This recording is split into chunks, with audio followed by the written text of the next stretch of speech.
एक बार फिर आप सभी का स्वागत है जयंत क्लासेस पर। अभी हम कर रहे हैं क्वेश्चन नंबर 1 क्लास 10 एक्सरसाइज 1.3 और चैप्टर का नाम है रियल नंबर। इस क्वेश्चन के अंदर आज मैं आपको सिखाने वाला हूं कि किस तरह से आप रूट 5 को इरेशनल प्रूव करेंगे। इससे पहले जरा जान लेते हैं कि रियल नंबर क्या है और इसके कौन कौन से दो पार्ट होते हैं। तो देखिए, सबसे पहले रियल नंबर के दो पार्ट हमारे पास होते हैं। एक है रेशनल नंबर और जो दूसरा है वो है हमारे पास इरेशनल नंबर।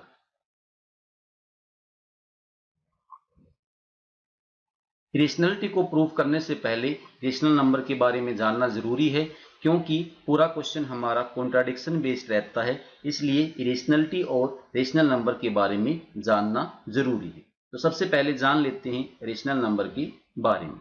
यहाँ पे हम देख पा रहे हैं रेशनल के अंदर रेशियो वर्ड यूज किया गया है। रेशियो से हमारा मतलब होता है कि जब भी किसी दो नंबरों के बीच में इस तरह से डॉट लगाए जाते हैं तो वो हमारा रेशियो में होता है। इसको साथ में हम इस तरह से भी लिख सकते हैं 2 डिवाइड बाई 3। और आप यहाँ पे देख पा रहे हैं हमारा नंबर 2 और 3 के बीच में जो HCF है वो यहाँ पे 1 है, यानी कि दोनों नंबर 2 और 3 हमारे को प्राइम हुए। इसी कॉन्सेप्ट का आज हम यूज करेंगे। को प्राइम के बारे में पढ़ने के बाद हम रेशनलिटी प्रूफ करेंगे। अब इसकी डेफिनेशन और देख लेते हैं। रेशनल नंबर की दो डेफिनेशन कौन कौन सी हो सकती हैं। फर्स्ट तो मैंने आपके सामने लिख ही दिया है। जिस तरह से कोई नंबर p/q फॉर्म में होगा, या आप देख पा रहे हैं यहाँ पे 2/3 फॉर्म में मैंने इसको लिखा है। साथ में आपने क्या देखा, यहाँ पे जो 3 है वो हमारा 0 के इक्वल नहीं है, यानी कि यदि आपका यहाँ पे डिनोमिनेटर 0 के इक्वल ना आए और कोई नंबर p/q फॉर्म में लिखा जाए तो उसको कहा जाता है रेशनल नंबर। दूसरी डेफिनेशन हमारी बताती है टर्मिनेटिंग और नॉन टर्मिनेटिंग डेसिमल एक्सपेंशन के बारे में। तो उसके अकॉर्डिंग भी जरा जान लेते हैं कि रेशनल नंबर क्या होता है। मान लीजिए मैं आपको दो एग्जाम्पल देता हूं। यहाँ पे दो डिवीजन हम यूज करेंगे अच्छी तरह से इसको समझने के लिए।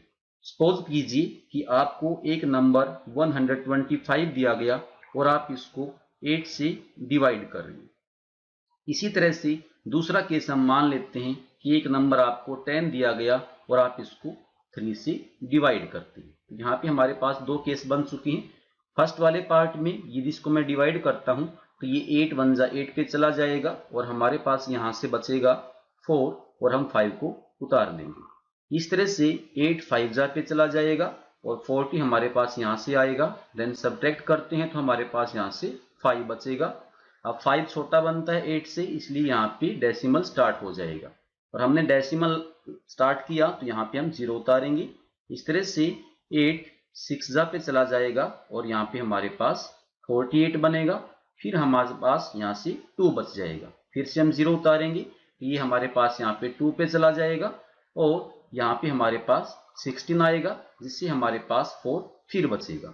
उसके बाद फिर हम 0 उतार देते हैं और अब की बार हम देख पा रहे हैं यदि हम इसको 8 5 जा पर लेकर चलते हैं तो हमारे पास यहाँ से 14 निकल के आ जाता है और सब्ट्रैक्ट करते हैं तो 0 हमारे पास रिमाइंडर आता है।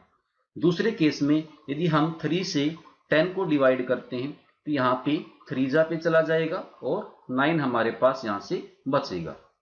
रिमाइंडर देखते हैं तो यहाँ पे वापस 1 बचेगा, लेकिन अभी हम इसको आगे और डिवाइड कर रहे हैं तो यहाँ पे अपने को माइंड लगाना पड़ेगा, फिर से 0 उतारनी पड़ेगी। 3 3 जा पे फिर चलते हैं तो हमारे पास फिर से 9 आएगा और फिर सब्ट्रैक्ट करेंगे तो 1 आएगा। यानी कि ये प्रोसेस कंटिन्यू चलती रहेगी, इसका एंड नहीं होने वाला और हमारे पास जो नंबर आने वाले हैं वो इस तरह से आते रहेंगे 3 3 3 और इस तरह से नंबर। हमने इन दोनों डिवीजन के अंदर क्या देखा। फर्स्ट केस में आप देख पा रहे हैं हम मेनली डेसिमल एक्सपेंशन की बात करेंगे और वहीं से अपना आंसर देंगे और साथ में हम उसी के बारे में बताएंगे कि रेशनल की डेफिनेशन क्या हो सकती है। तो सबसे पहले आप यहाँ पे देखिए, पॉइंट के बाद यदि आप डिजिट को देखें तो 0.625 डिजिट लिखी हुई है और दूसरी तरफ देखें तो पॉइंट के बाद 3 3 3 इस तरह से लिखा हुआ है। तो सबसे पहले इधर समझ लेते हैं पॉइंट के बाद का जो डेसिमल एक्सपेंशन है वो हमारा नॉन रिपीट है यहाँ पे, यानी कि कोई डिजिट यहाँ पे रिपीट नहीं हुई है, तो हम इसको क्या लिखेंगे, नॉन रिपीट डिजिट। उसके बाद यदि आप पॉइंट के बाद का डेसिमल एक्सपेंशन देखें तो ये हमारा कंप्लीट डिवाइड हो चुका है, इसलिए क्या कहेंगे, इसको टर्मिनेट कहा जाएगा। फर्स्ट केस हमारा ये बनता है। और सेकंड केस यदि हम यहां से देखें तो यहाँ पे पॉइंट के बाद की जो डिजिट है वो हमारी रिपीट हो रही है, तो यहाँ पे हम इसको रिपीट लिखेंगे। लेकिन यदि हम ये चेक करें कि क्या ये कंप्लीट डिवाइड हुआ या नहीं हुआ, तो हमने यहाँ पे क्या देखा कि ये कंप्लीट डिवाइड नहीं हो रहा है, 1 1 हमारा रिमाइंडर बच रहा है और ये कंटिन्यू आगे तक चलता चला जा रहा है। इसलिए जो डेसिमल एक्सपेंशन रहा वो नॉन टर्मिनेट रहने वाला है, इस तरह से। तो यानी कि दोनों ही केस में चाहे नंबर हमारा नॉन रिपीट रहा हो लेकिन पूरा पूरा डिवाइड हो गया हो, या फिर नंबर हमारा रिपीट हुआ हो लेकिन पूरा डिवाइड ना हुआ हो, तो दोनों ही केस में हम कहते हैं कि वो एक रेशनल नंबर है। अभी यदि कोई नंबर इस तरह से कंडीशन को सेटिस्फाई करता है, उसका डेसिमल एक्सपेंशन नॉन टर्मिनेट और नॉन रिपीट रहता है, तो उस तरह के नंबर को कहा जाता है इरेशनल नंबर। या ये ऐसे भी कह सकते हैं कि कोई नंबर जो रेशनल नहीं है वो हमारा इरेशनल है।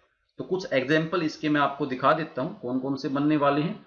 सबसे पहला एग्जाम्पल है पाई। पाई की वैल्यू वैसे 22/7 होती है, तो इसको यदि आप देखें तो इसको रेशनल की तरह आप मान लेते हैं, लेकिन यदि हम इसके डेसिमल एक्सपेंशन की बात करें तो वो नॉन टर्मिनेट और नॉन रिपीट रहता है, इसलिए पाई को इरेशनल नंबर कहा जाता है। साथ में जितने भी आप नंबर देखते हैं और सभी वो प्राइम नंबर हों और स्क्वायर रूट के अंदर लाई करें तो सारे के सारे हमारे इरेशनल नंबर होते हैं। जैसा कि आप यहाँ पे देख पा रहे हैं, √5 हमारा इरेशनल नंबर है, लेकिन इसको प्रूव करने के लिए हम कॉन्ट्राडिक्शन का यूज करेंगे। तो आई होप सभी को ये रियल नंबर के बारे में समझ में आ चुका होगा। तो आइए अभी करते हैं क्वेश्चन नंबर 1। चलिए अभी करते हैं क्वेश्चन नंबर 1, जिसमें हम √5 को इरेशनल प्रूव करेंगे। जैसा कि मैंने थोड़ी देर पहले आपको बताया था, इरेशनल नंबर को प्रूव करने के लिए हम कॉन्ट्राडिक्शन का यूज करेंगे, यानी कि आपको यहाँ पे इरेशनल प्रूफ करना है तो सबसे पहले इसका उल्टा लेट आपको करना पड़ेगा, यानी कि आपको अभी इसको यहाँ पे रेशनल नंबर मान के चलना पड़ेगा। तो चलिए स्टार्ट करते हैं। लेट अस सपोज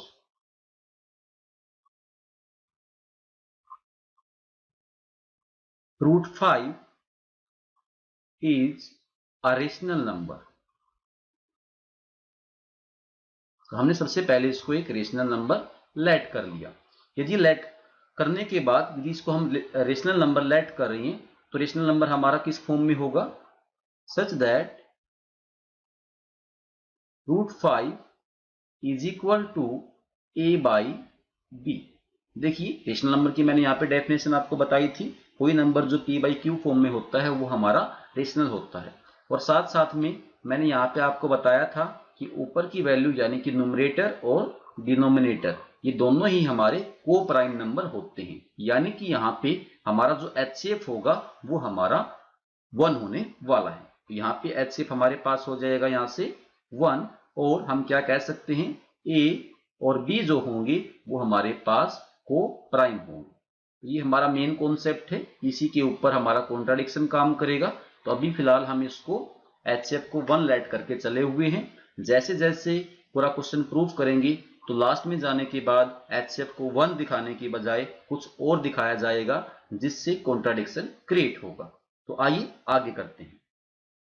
तो यहाँ पे आप सबसे पहले इसकी क्रॉस मल्टीप्लाई कर लीजिए। क्रॉस मल्टीप्लाई करेंगे तो यहाँ पे देखिए क्या बनेगा आपके पास, b√5 is equal to a। तो इस तरह से आपके पास एक वैल्यू आ जाएगी और हम कर देते हैं squaring on both side. Squaring on both side, दोनों तरफ स्केयर करेंगे। तो स्केयर करने के बाद हमारे पास यहां से क्या आने वाला है, यहां से आने वाला है b² देखो √5 है, यदि स्क्वायर करेंगे तो कैंसिल हो जाएगा, हमारे पास यहाँ से 5 आएगा, और इज इक्वल टू ए का स्क्वायर करेंगे तो ए स्क्वायर यहाँ से आ जाएगा। इसके बाद देखिए आपको कैसे लिखना है, इसको हम लेट कर लेते हैं इक्वेशन नंबर 1, क्योंकि इसकी आगे जरूरत पड़ने वाली है। तो यहाँ पे देखिए 5b square is equal to a square, इसको आप थोड़ा सा अरेंज करेंगे, उसके बाद आप इसका मीनिंग समझ पाएंगे। b square is equal to a square by 5, इस तरह से मैंने इसको लिख दिया। अब यहां से भी आपका कुछ मेन पार्ट स्टार्ट होता है, इसलिए मैंने यहाँ पे सबसे पहले आपको 1.3 थ्योरम्स लिख के दिखाई गई है। सबसे पहले थ्योरम को समझ लेते हैं, उसके बाद हम यहां से इसका आगे का पार्ट करेंगे। Let p be a prime number, मान लीजिए आपको कोई प्राइम नंबर दिया गया p, और p क्या करता है, a स्क्वायर को डिवाइड करता है, यानी कि a स्क्वायर को इस तरह से आप मान सकते हैं p डिवाइड करता है, तो p साथ में a को भी डिवाइड करेगा, इस तरह से आप इसको मान सकते हो। और आपने यहाँ पे क्या देखा, a स्क्वायर कोई नंबर है, और जो बाई में हमने 5 लगा रखा है यहाँ पे, तो आप देख रहे हैं वो एक प्राइम नंबर है, यानी कि ये थ्योरम 1.3 को फुली सेटिस्फाई करता है। और उसके अकॉर्डिंग हम ये कह सकते हैं कि जो 5 है वो हमारा ए स्क्वायर को डिवाइड करेगा। तो यहां पे मैं लिख रहा हूं 5 डिवाइड्स ए स्क्वायर, यानी कि जो 5 है वो ए स्क्वायर को डिवाइड करता है। ऑल्सो 5 डिवाइड्स, तो 5 किसको डिवाइड करेगा, साथ में ए को भी करेगा। और आप जानते हैं कि जब भी कोई नंबर किसी को डिवाइड करता है तो वो उसका फैक्टर बन जाता है। सो 5 is the factor, 5 is the factor of a, यहां पे मैंने a का फैक्टर 5 को शो कर दिया। अब यदि a हमारा, a का फैक्टर यदि 5 है, तो यानी कि a की जगह पे यदि हम कोई भी नंबर यूज करते हैं, तो उसका कोई मल्टीपल नंबर यदि हम मानते हैं, तो वो हमेशा ही 5 से डिवाइड भी होगा। इसलिए मैंने यहाँ पे इक्वेशन नंबर 1 का यूज किया है, ताकि मैं कोई और मल्टीपल भी यहाँ पे या कोई और स्केलर भी यहाँ पे यूज कर सकूं। तो यहाँ पे लेट कर लेते हैं। आने के बाद यदि a की जगह पे हम कोई और नंबर भी रखेंगे तो वो भी हमारा 5 से डिवाइड हो जाएगा, इसलिए यहाँ पे a को लेट कर लिया मैंने 5c के इक्वल। तो अभी इसी चीज को अपने को यहाँ पे पुट करके चलना है इक्वेशन नंबर 1 के अंदर, ताकि हम अभी b का फैक्टर भी 5 को दिखा सके। तो चलिए आगे करते हैं। Put a is equal to 5c in equation 1 के अंदर पुट कर लेते हैं। वी गेट, अपने को क्या मिलेगा यहां से, देखिए यदि हम यहां वैल्यू पुट कर रहे हैं तो 5b square is equal to, a की वैल्यू मैं पुट कर रहा हूं यहाँ पे 5c, इस तरह से स्क्वायर बन जाएगा। सोल्व कर लेते हैं। 5b square is equal to, यहां स्क्वायर करेंगे तो 25c स्क्वायर आएगा। उसके बाद यहां से देखिए 5b स्क्वायर जो हमारे पास 25 है, इसको ट्रांसपोज कर लेते हैं, यानी कि वैल्यू को यहां लिख लेते हैं डिवाइड में, is equal to c square. 5 से आप कैंसिल करेंगे तो यहाँ पे 5 आ जाएगा, और ये हमारे पास कुछ ऐसा लिखा नजर आएगा, b square by 5 is equal to c square. Again फिर जैसे आपने यहां पहले देखा था, हमारे पास b square equal to a square by 5 आया हुआ था, तो उसी तरह से c square is equal to b square by 5 हमारे पास आ चुका है। फिर से जैसे हमने पहले यहाँ पे थ्योरम 1.3 का यूज किया था, तो फिर से हम यहाँ पे यूज कर लेते हैं। यहाँ पे क्या लिखेंगे, 5 divides b square, also 5 divides b, यानी कि 5 b स्क्वायर को डिवाइड करता है तो 5 b को भी करेगा, इसलिए क्या बनेगा, 5 is a factor of b। इस तरह से 5 जो है वो b का भी फैक्टर बन जाएगा। दोनों केस में आप यहां पे देखिए, 5 जो है वो हमारा a का भी फैक्टर बना और 5 हमारा b का भी फैक्टर बना।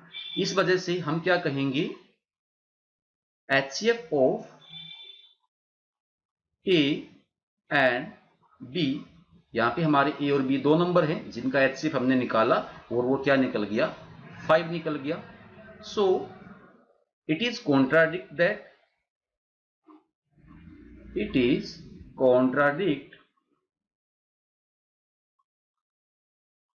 that 5 is the factor of both A and B।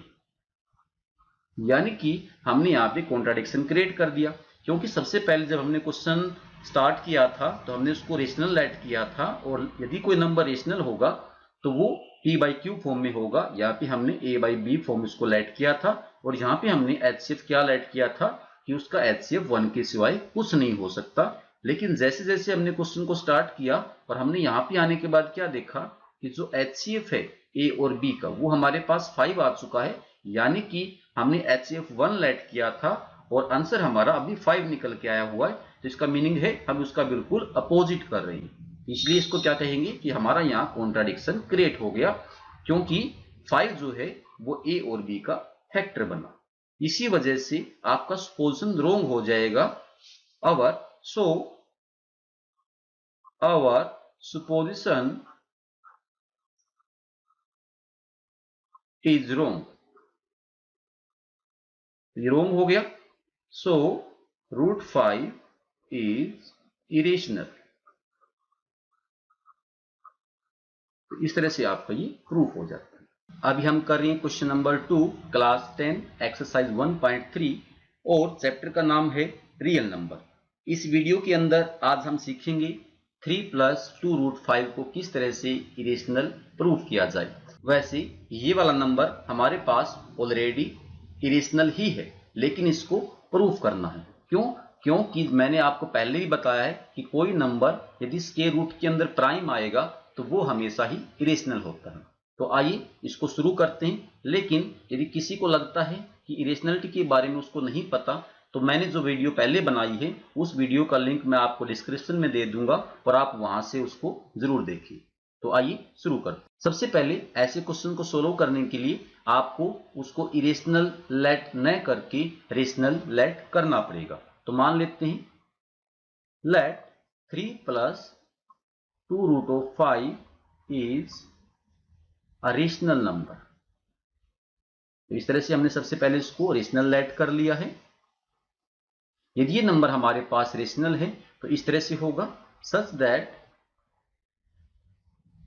यदि रेशनल होगा तो डेफिनेटली किस फॉर्म में होना चाहिए, A बाई B फॉर्म में होना चाहिए, क्योंकि रेशनल नंबर हमारे हमेशा A बाई B फॉर्म में होते हैं।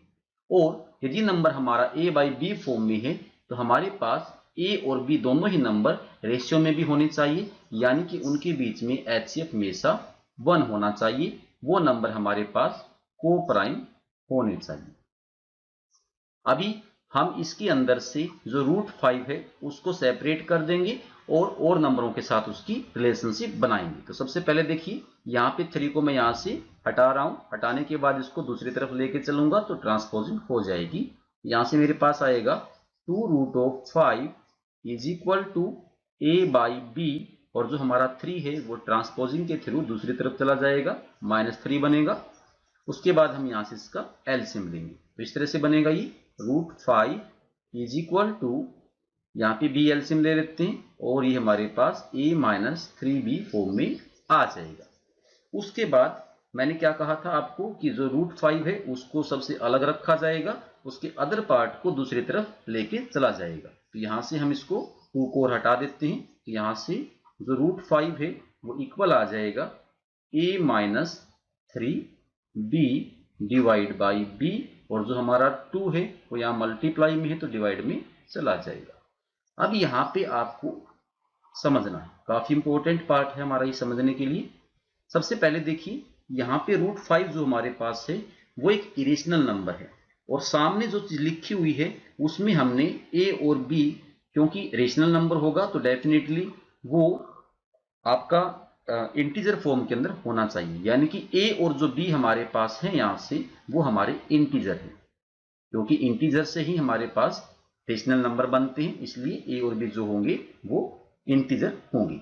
तो आप यहाँ से समझें a माइनस 3b किया, यानी कि इंटीजर के अंदर से मैंने यहाँ पे इंटीजर को माइनस कर दिया, तो मेरे पास आने वाला रिजल्ट भी इंटीजर ही होगा।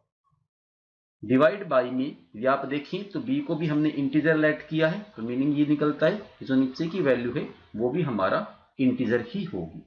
यानी कि ओवरऑल में ये देखा जाए दोनों ही इंटीजर डिवाइड बाई इंटीजर लिखा हुआ है, सेम एज जितने भी हमारे पास रेशनल नंबर होते हैं तो वो हमेशा इंटीजर्स बाई इंटीजर्स फॉर्म में ही होते हैं, इसलिए उसको रेशनल नंबर कहा जाता है। इस तरह से यानी कि यदि हम इस पार्ट की बात करें तो एक तरफ तो बना हुआ है हमारे पास इरेशनल नंबर और दूसरी तरफ हमारे पास बना हुआ है रेशनल नंबर। तो यहीं से आपके पास एक कॉन्ट्राडिक्शन क्रिएट होता है।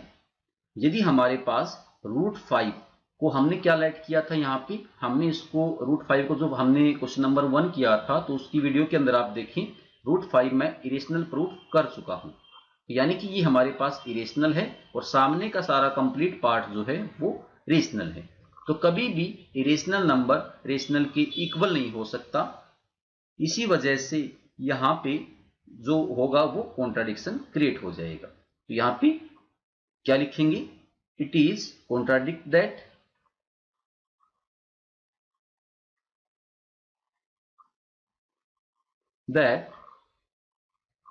√5 is irrational number and it can't be equal to a rational number and it is not equal to a rational number। इस तरह से हम इसको लिख सकते हैं और इसी वजह से हमारा जो नंबर है वो प्रूफ हो जाता है कि ये रेशनल जब इरेशनल के इक्वल नहीं है तो हम यहाँ इसको कैसे लेट कर सकते हैं कि कोई नंबर जो इरेशनल है वो रेशनल के इक्वल होगा। इसी वजह से ये हमारे पास प्रूफ हो जाता है कि जो हमारा नंबर है वो एक इरेशनल नंबर है। यहाँ पे यदि आप इस क्वेश्चन को देखें तो ये क्वेश्चन कंप्लीट नहीं है। यदि आप सीबीएसई बोर्ड के अकॉर्डिंग इसको लेकर चलते हैं तो यहाँ पे आपको 3 मार्क्स नहीं मिलेंगे। क्यों? क्योंकि यहाँ पे √5 को भी आपको इरेशनल प्रूफ करना पड़ेगा। तो यदि आप इसको आगे प्रूफ करना चाहते हैं तो आपको यहाँ से ये पार्ट लेना पड़ेगा। इस पार्ट को आप बाद में बोलेंगे कि ये वाला जो √5 है वो हमारे पास इरेशनल है। तो इसका आपको पता कहाँ से चला? इसका पता आपको तब चलता है जब आप इसको इरेशनल प्रूफ करते हैं, जैसे मैंने क्वेश्चन नंबर 1 के अंदर इसको प्रूफ किया था।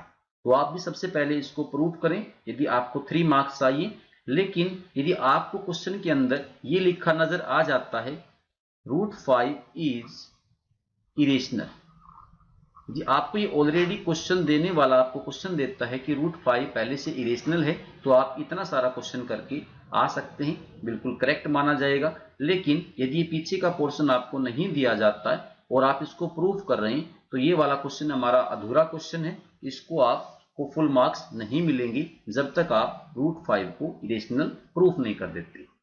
आशा करता हूं कि आप सभी को आज का वीडियो अच्छा लगा होगा। ये वीडियो अच्छा लगी तो इसको लाइक, शेयर और यदि आप चैनल पर नए हैं तो सब्सक्राइब करना न भूलें। तो फिर मिलेंगे एक और नई वीडियो के साथ, तब तक के लिए धन्यवाद।